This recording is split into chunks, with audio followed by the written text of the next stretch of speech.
So next up we've got Hamish Bielski, who's come up all the way from Belclutha. Hamish has been sheep and beef about 5 years, 3 years he's been down the regenerative path, going balls out. And he's got a pretty, still going balls out. Pretty cool few adventures he's had, bit of pasture cropping and things like that, and now he's sort of swung mostly towards focusing on pasture management and mob stocking, so animals and plants. So huge privilege to have you, Hamish, and look forward to it.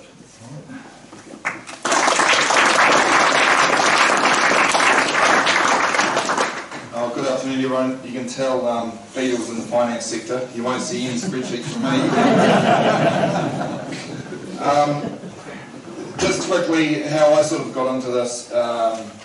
3 years ago, I went and heard Christine Jones. Christine Jones just pops up everywhere. She's like this little mole that just can't get her down. And I sat in a day workshop with her, and I sat at the front and I just fought her all day until she wore me down. And at the end of the day, I said, all right, Christine, I think you might have a point. And I went back and I went and researched the whole winter, pretty much what Peter's done. Gabe Brown, Colin Size, YouTube videos. I went back to university without leaving. I travelled the world without leaving my nothing got done on the farm, but that's all right. I set myself up to where we're heading now. Anyway, I like to call it regenerative management because whatever field we're in, whether you're farming or urban, I think we should start concentrating, is our management regenerating everything around us? So another term that Rick Cameron calls it, he's regenerating his farm, so it's continuous. All my management, everything I do on my farm are certainly not regenerative, but we're following these same regenerative principles. So Peter's already covered that off for me. That's not the one. How about that? The same 5 principles, okay? Resources are not the problem, the way we manage them is. We have to get that into our heads. Fossil fuels have created a wonderful era that we've lived in. But when you abuse them, we start running into trouble. Coal heats our home beautifully, but if we abuse that, we start running into trouble. Our land is exactly the same. Our animals are exactly the same. You can be continuous cropping and be completely degradative, or you can have overstock with livestock and poor management and be very degradative as well. Hopefully I've got that point across. That's just a slide that sort of I want to demonstrate very quickly in one picture of the power of plants versus the power of no plants, or the power of no plants? There's just no power. I also want to, there's a question that I always ask, which the word sustainable just infuriates me. We just bandy it around as though if I say it, I am. So my question always is, am I sustainable? Am I truly sustainable? And what's the definition of sustainable? To be able to do something forever. I think I'm pretty sure it is. Or whatever you're doing, you are not exhausting a natural resource. So just keep that in mind as we go through, because I'm going to address 2 of our parts of our systems which are not sustainable. That's one. Winter cropping. Winter cropping might be fine when it's fine. It's not when it's wet. And unless you've got some really good plans otherwise, I'm picking on sheep because the poor old cows get hammered. But I tell you what, as sheep farmers, we are no better off. This is off State Highway 1. And the ORC, no, what are they doing? Nothing. This is normal. So when we say, oh, it's just the bottom 5%, let's try and get rid of them, let's be honest. It's 95%. Ah, right. This is what happens. You know, we hear the Telford trial. You know, if you do best management practice grazing, you can reduce your sediment loss up to 80 to 90%. But nobody ever goes on beyond the winter crop. What happens when you put it back into new grass and you get 50 mils of rain in an hour? Right on the side of the road. That's an RMA disaster, isn't it?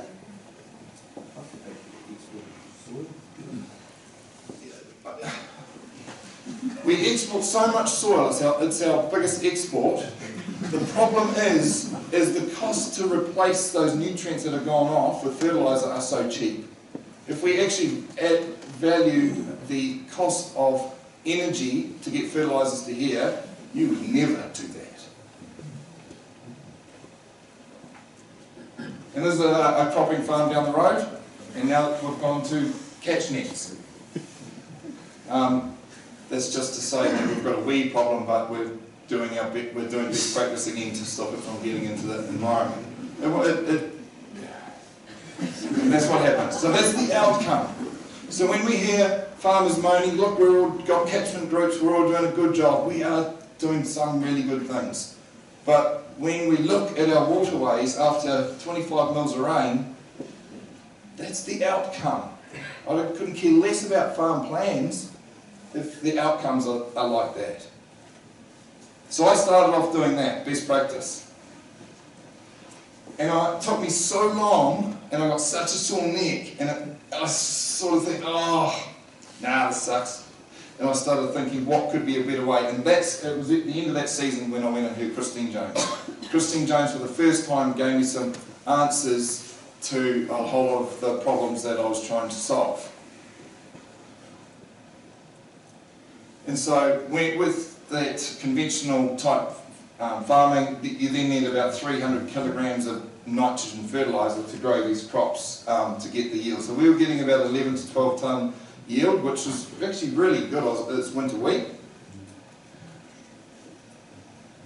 But is nitrogen fertiliser, do you guys like the term sustainable nitrogen use?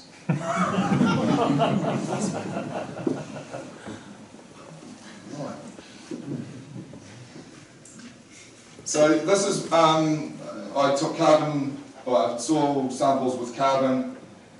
This was, I think, 2017. So my total carbon here in pasture-based soils was 3.7%, and I did a couple of others in pastures, and they were around about that, 3.7%. That's carbon, not organic matter. The next one, I did one of 3 years of cropping, tillage, and power harrowing. 2.8%. It's not science, okay, but it's observation. That paddock, just soil structure was just gone. 3 years, I just destroyed that. Apparently, like 1% is equivalent to 50 tonne of carbon dioxide gone into the atmosphere. You know what I need to use to get that back up? I need livestock, but they're going to tax me for it. Pretty good, eh? And if I'll just go back, I don't know if I can go back, but I do have total phosphorus. I had total phosphorus, and we're at about 700 kilos per hectare. So I wanted to get a base of where our phosphorus actually was at. As you can see, our Olsen peas and all that are just tremendous. So don't worry about it. Oh, it's back. Yeah, so 722, this is at 15 centimetres. What I love about hills is they give you the bands, but it's always based off 7.5 centimetres. So when you go to 15 centimetres, they keep the same band, so it looks like it's really bad. But 700 kilos of phosphate in your soil is enough to go for decades. And Christine Jones tells me, she'll say centuries. Well, that's 70 tonne of sugar. Yeah, it's just huge. That's at 15 centimetres. If I did that at 27 centimetres, it would be even better. So I've got a lot of backup phosphate in my soils. This one down here.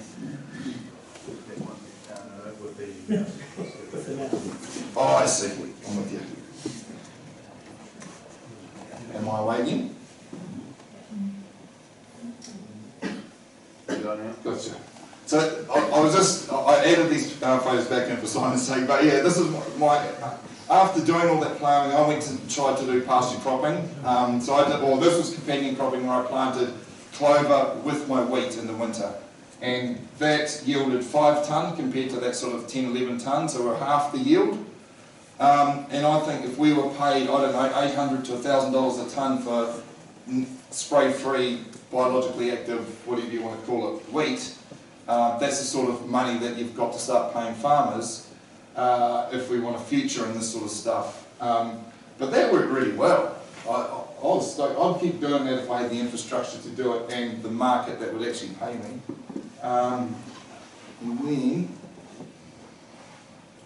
Then I grew Timothy, red and white clover with wheat as well, all at the same time. This only yielded 3 tonne. It was a really tough season. Everyone's yield was down. I was still happy with it. It was still a beautiful crop of wheat.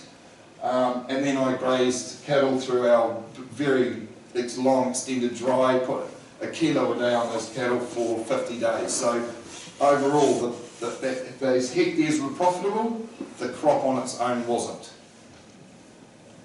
And these are the perennial pastures I sow out. So I've sown out about 12, 13 different species, and then in the end it just ends up looking, I'll show you a bit further down. All our winter crops now I sow out with diverse species, so I'm just repeating what Peter said. I don't have to go into any more of that. Have you guys heard a bit of a theme today about Phacelia? It's a really good plant. So you can see the Phacelia all through there. This is my sort of sweet turnip winter crop. The interesting thing is, all the farmers that grew these crops in South Otago, and there's quite a number of us now, no one had to spray for aphids, and all our neighbours did. They ran out of sprays, they couldn't keep up. It was first-hand, this was the chemical rep telling us that, it's not me telling you, it was him telling us that he didn't have to spray any of these crops. I mean, yeah, I don't know what more you need to prove that. So those were the brassicas in amongst it. The problem was that we had a really dry year. I did a few things that didn't quite go right, and we ended up with about 8 tonne. Now I needed 12 tonne to make that winter crop successful. But anyway, I'm learning. It can be done. And that's what the winter crop looks like after I've grazed it off. So that we had 25 mils that night, and that's the mud that we left behind. It's just soil covered. Principle number 2. That's it to yesterday. It is remarkable what has grown behind it, and now I'm holding soil, I'm feeding microbes, and it is so healthy. It's honest, it's really easy once you get it right, but it is frustrating when you get it wrong. And that's all the Phacelia plants all regerminating. You've got all the bromes, there's plantains, there's all sorts, because all those stuff all seeded over the time that the crop was grown.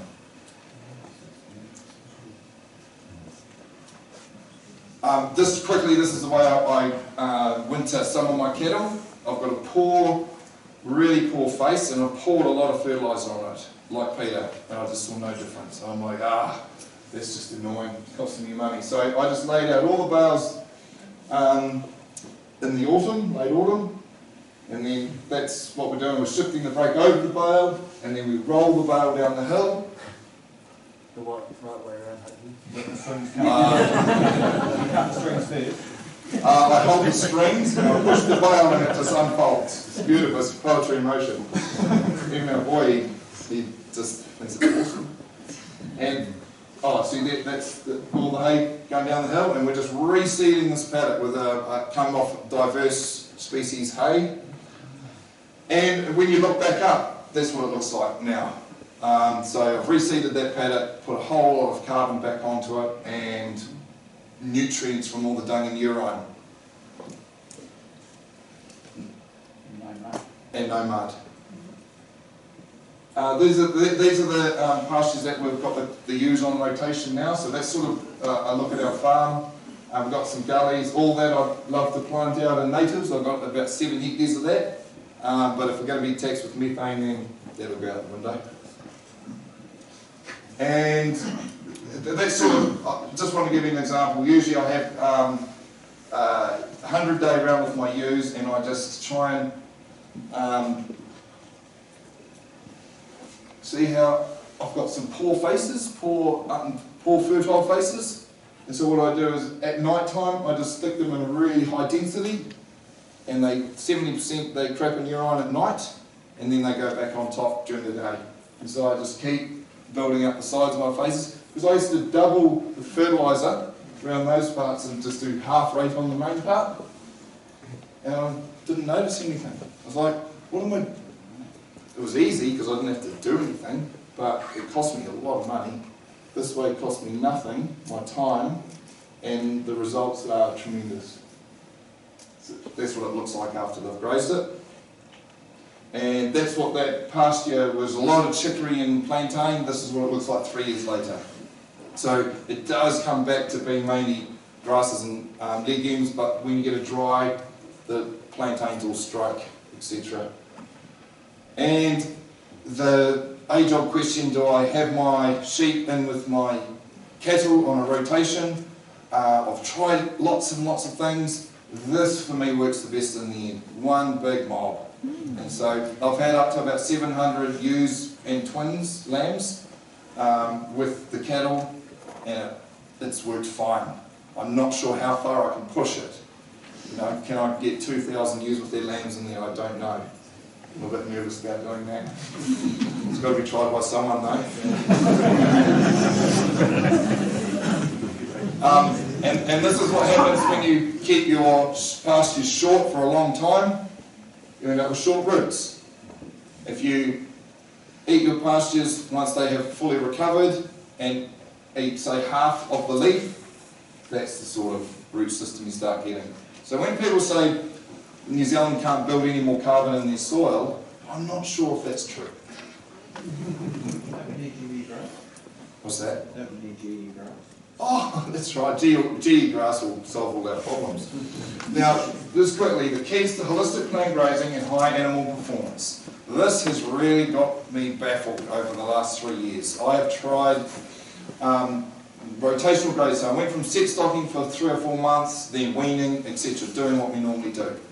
And then I went to, after tailing, mobbing up, and starting to rotational graze using lambs. This is straight out of Andre Voisin's pasture productivity. So this is all backed by science.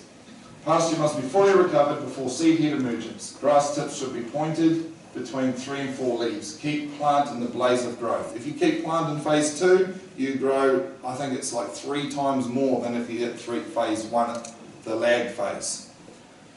A holistic grazing plan is crucial to adjust for growing conditions, i.e. range from a 20-day round in spring to a 50-day round in summer. So it all comes back to how long it takes for your plant to recover.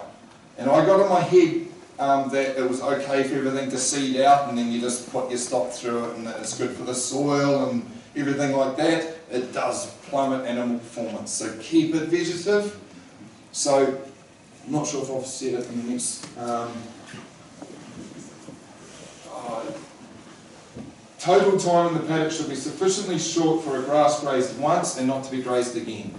So those are the 2 principles I've just told you that for growing more pasture without the inputs. So you need high density stocking to achieve this. So what we want to try and do is get non-selective grazing. And this can only be achieved through high density stocking per hectare. In general, anything above 100,000 kilograms of live weight per hectare will achieve this, but may need multiple shifts a day. Need to trample a third and to produce a compost layer. So when you start to get dry, you've got covered ground. And it's where I've gone into trouble. I've eaten it too low, and then the sun comes, it bakes it, and then you're stuffed for the summer. If you don't get that non-selective grazing right, where they go in a very tight area and they race to eat one bite, if you have not enough density, they will pick away and eat the good plants to the base and leave the poor plants. Those are just some important principles. This has taken me 3 years to understand, so I'm trying to tell you in 5 minutes. But Ian Mitchell-Winnes from South Africa explained it the best I've ever heard, and now I'm understanding it, so I just can't wait till the spring to put it in action. And so if you don't get it right, I just hop and reset, okay? And the other interesting thing, if half the pasture plants are grazed twice and the other half are not at all, then we're only utilising half our farm area. So this is how we can increase our stocking rate, by utilising 90% of the land, not 50% of the land. Because once it goes to seed, it stops pulling down energy, stops photosynthesising. Vegetative pastures photosynthesize, and the energy, that's where the energy is in the green leaf. So if I don't get it right, I do reduce carrying capacity. So there's just so much positive, such a positive story here for livestock management if we get this right. The politics don't faze me at all, except for when you get dumb politics.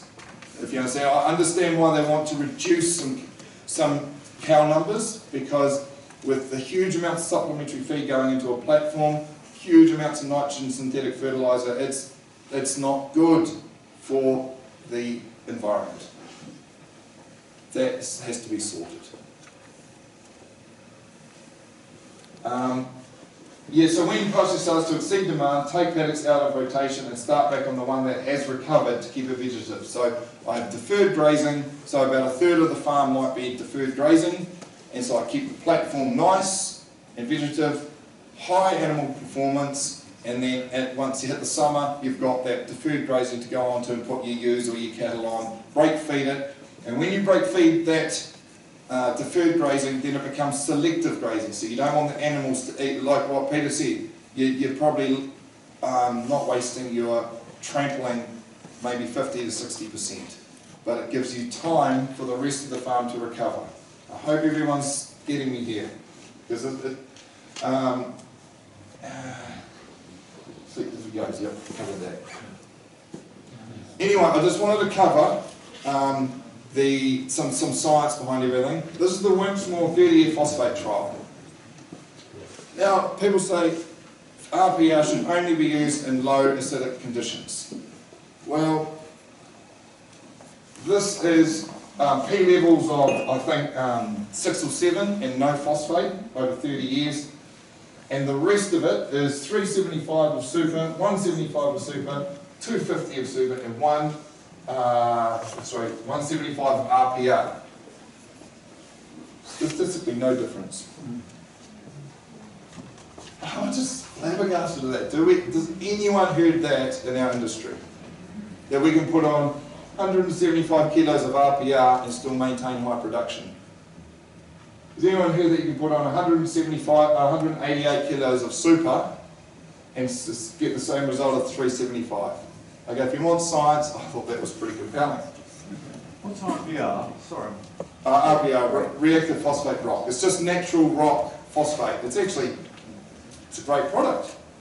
But we'd rather process super because we make more money out of super than we do RPR. That's why they price RPR higher, I suppose, so we don't use it. And they are the P levels on how they went over time. And look at that. The P levels of that 375 are up around 60 units of P levels of 60. No more grass growth. I love this graph. If our P levels are 15 to 20, we're growing near the same as P levels of 60. So dairy farmers, P levels of 20 are fine. And finally, this is common size from Australia, another guy to YouTube. He just came and spoke to us this week. If you want to see what happens after 30 years of no fertiliser, this is what happens when you change this management. Total soil available and totals all went up. the science community and universities are trying to deny it. They can't explain it. As farmers, we will let them explain it, we will carry on. Soil carbon. Because this, sorry, I should explain, this slide is his brother's, who runs a conventional superphosphate set stock system. He's increased the stocking rate over this slide, and that's the soil carbon at 30 to 40 centimetres increased 413%. This is over like 12 years. Apparently they tell us we can improve it over 1,000 years, 1% or something. And this is Gabe Brown's data. No fertiliser since 2007. He was down to 1% soil carbon, and he got to just over 2% soil carbon. Then he added multi-species, and then he still could only get to 3.5%. He added livestock, and he went up to 6.5%. Can't explain that. It just goes beyond all science. So the science is now having to catch up with the farmers. So these are the resources that I looked up and read. Project Drawdown, I've heard a lot of people talk about it, and even ecologists have talked about it, so I went and got it out of the library, and it's a really interesting book. Livestock, regenerative farming, they're all part of the top 20 solutions to climate change, and we want to tax methane. Holistic management, Alan Savory, Dirt to Soil, Gabe Brown. Facebook sites, they're the ones I probably get my most information from. And for the dairy farm, any dairy farmers in here? Well, a few. West Ridge Farm, the guy down my way is doing this on his dairy farm, and a great site, Facebook page to follow. West Ridge Farm, Mark Anderson, and then YouTube. Some of the for the grazing, just put grazing sites here. So that is that's me. Thank you.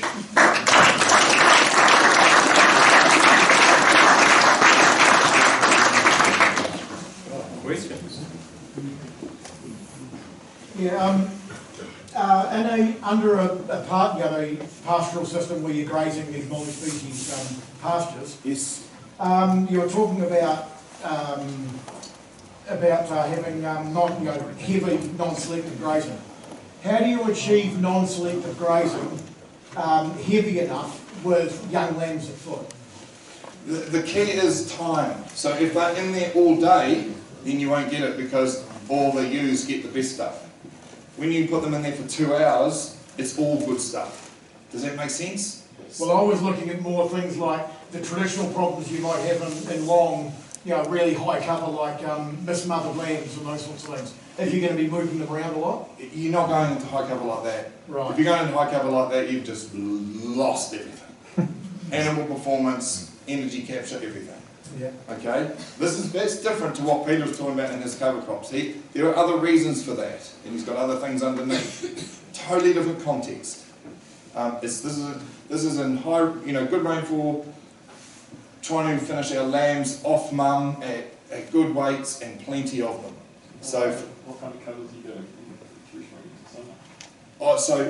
So you might go into like maybe 3,000 cover and come out at 1,800. Right. Do you know what I mean? It's nothing ridiculous, but it's certainly. So you're not going into sunflowers and those sorts of big, No, I don't do that in the grazing, because my aim is to have no winter crops and all pasture. I want to do all pasture grazing. How are you going to achieve your winter in that system? You must. Your stock? Yeah, you must get rid of your lambs really early. So in my process, I might have to sell some lambs store. My ego's starting to come around to that. And you've got to get down, we have to go into summer like we're going into winter. So we've got to reduce our numbers down to the bare minimum, build feed into the autumn, and then you just take 3,500 cover into the autumn. So you're like more of a standing hay type, you'll strip graze? Because I'll defer graze as well. Yeah, so deferred graze. There's deferred grazing, but also on the platform you've got 3,500, 4,000 cover. The other thing I need to explain is that the cocksfits and the bromes, etc., they all grow so much better than the ryegrass at most of the year. They are harder in that spring. They are very aggressive cedars, but get my grazing management right, I believe I will get on top of that. But it's really, really tricky. If you rotational graze and lose quality and you get into no man's land, dangerous. Your animal performance plummets. So please, it's a message I want to get through. Yes? Just on what you're talking about there, if you're talking about steeper hill country with using lands at foot, it's probably actually the opposite to what you think too. I've found that probably you should just straight out, if you're going into a dry summer and you've got decent amounts of clover in your pasture, forget about the grass. If it goes to seed, who cares? Just keep stocking that clover when it needs grazing and then pulling them out before they nail it too hard, because you'll keep getting it coming back. Because that grass will shelter it and you'll keep getting fresh growth on that clover. I mean, it's quite complex and deep, but that's why in the spring when you're building covers is to make sure you flatten some pasture so you have that protective layer. And that's why also cows are so crucial to sheep systems, where they've got that ability to eat some of that seeded stuff later and not reduce performance. It's a complex system. Where, yeah, gross margins and all that, I just burn them. They are irrelevant for a very complex situation. You know, they're interesting to look at, but please, otherwise I'd run bulls, you know, but then, no, it's just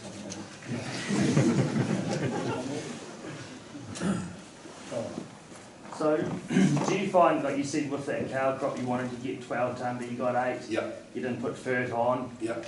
Do you find that there's, like with, in my head, a more nutrient dense product, that the dry matter demand's actually reduced quite a bit, especially when you add diversity? No. 8 tonne is still 8 tonne, no matter how you grow it. Okay. So I had to graze some of my hoggets off. I mean, look, it was a hard summer and a lot of us suffered in South Otago of having to graze ewes off even. So I wasn't an isolated case just because I'm doing regenerative farming. All my failures have not been because of the regenerative farming principles, it's because of been my management. I want to get that across too. So when things go wrong, don't blame this new way of farming. Those principles work. They are scientifically facts, okay? If you've got bare soil, you're losing soil. If you've got no live root growing in the ground, you're not feeding biology, etc., etc. Are you looking at feeding stock in the afternoon when sugar levels are higher in the plant? This year I'm looking to go 8 o'clock move, 10 o'clock move, 12 o'clock move, 2 o'clock move and leave them. And the reason for that is that they ruminants graze for an hour and a half and then they ruminate for half an hour. If you move them before that, they haven't ruminated. Interesting stuff, eh? It was Jim Alonso taught me that. So those are the sorts of things, so they get that high sugar in the afternoon. Yep. Yep. Another question? Yeah, I just want to know, like, with your system and what Pete's doing, what your internal parasites, have you done, like... Dave Scott, NCAT, look up his YouTube videos, and he's taught me a lot that if you get the grazing system right, your need for parasite, for drenches, just diminish big time. So it's my management that needs to give them drenches more and more. So if you get it right, it diminishes big time. And So feed them will be a bit different. Is that because you're grazing higher? Yes. Yep. And you're always resting it. So yeah, it's an amazing system. You've got cattle in the system, so a whole lot of things that work together. Are you rotating stock classes and ages as well, so that you're not having young cattle following young cattle? You have young cattle and old cattle to try and break that parasite. I have young cattle and old cattle together. Yeah, so you put everything together. I just put everything together. I haven't got to the point. I want to get to the point where I run all my stock together. Hoggets, I run all my ewes together. I don't separate out light ewes or add scanning twin singles triplets, because then you create a whole lot of mobs, and then you chew through feed a whole lot more. So keep them in one mob, and you keep growing feed ahead of you. Because remember, if you've got your whole farm on 2% of your farm, you've got 98% of your farm growing, capturing photosynthesis, energy. Those are the principles to understand how powerful this system can be. So when we say, oh, what are we going to do without winter cropping? Well, I think we've got a solution. I hope. Get me back in a couple of years and I'll confirm it. Just roughly, Hamish, you're talking about your regular, quite high density regular moves. What's your projected movement plan for the summer growing period? So you're going, obviously in spring you're going to be moving regularly to keep that fresh, keep on top of that fresh, but how do you project that you'd slow it down or change that duration of rotation? So, I aim to wean, we usually wean before Christmas because we start running out of feed because of our management. Ian Mitchell is like, what are you weaning for? I'm like, because we're running out of feed. He's like, I don't just explain myself anymore. So anyway, I'm hoping to go into Christmas time with plenty of feed, and instead of weaning before Christmas and then creating 2 mobs, for instance, we won't wean. And we'll keep 1 mob going till the end of January to February, and just keep the ewes with the lambs. Because if I'm feeding everything well, what's the problem? I'm building feed. Do you see what I mean? So every time you split mobs, you lose power. And so if we get really dry, I will wean and put the lambs back on the platform and put the ewes on the deferred grazing. The deferred grazing is the summer management tool that I can go to. And how do you see yourself speeding up but then slowing down as that feed slows? Like that's the hard part, isn't it? Well, once you go onto the deferred grazing and keep the lambs on the good stuff, you can slow their rotation right down because it's all high quality feed. And the ewes, well, they can start eating some rough stuff, so you're slowing it down. So you're slowing both down. Faster the growth, faster the moves. Slower the growth, slower the moves. Any other questions there? So I think we should be running everything together, use hobbies and everything, and you won't be scanning anymore, will you? You won't need to scan. Oh, I'll still scan, I think. Oh, I don't know. We don't scan. Why not? This is what my neighbour does.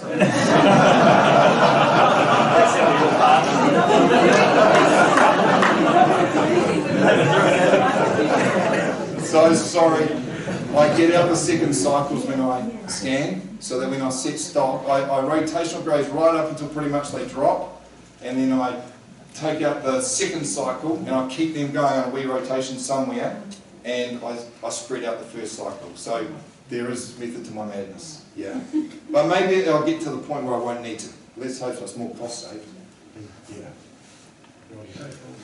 Okay. Oh, yeah, one right there in the back there, real quick. Hey, Hamish, how early do you talking more together using lambs? Because I know you do it at tailing time, but you can do them earlier. Have you tried doing them earlier? Sometimes you do them earlier just because you're boxing up for tailing. But I do it slowly, probably over 10 days to 2 weeks. And I just keep adding, and then I get tailors into contractors in, and they do about 300 ewes in a mob. They blow it out so fast. And then I just start warming the engine. And then once we get them in one mob, it's like driving a Ferrari. You just get a bit nervous. Not that I've done that, but I imagine you would. Just try things. And understand the principles, and then go and just teach yourself, because you need a lot of teaching, a lot of education to get this right. Yeah. Right. Very good. I think, Nugget.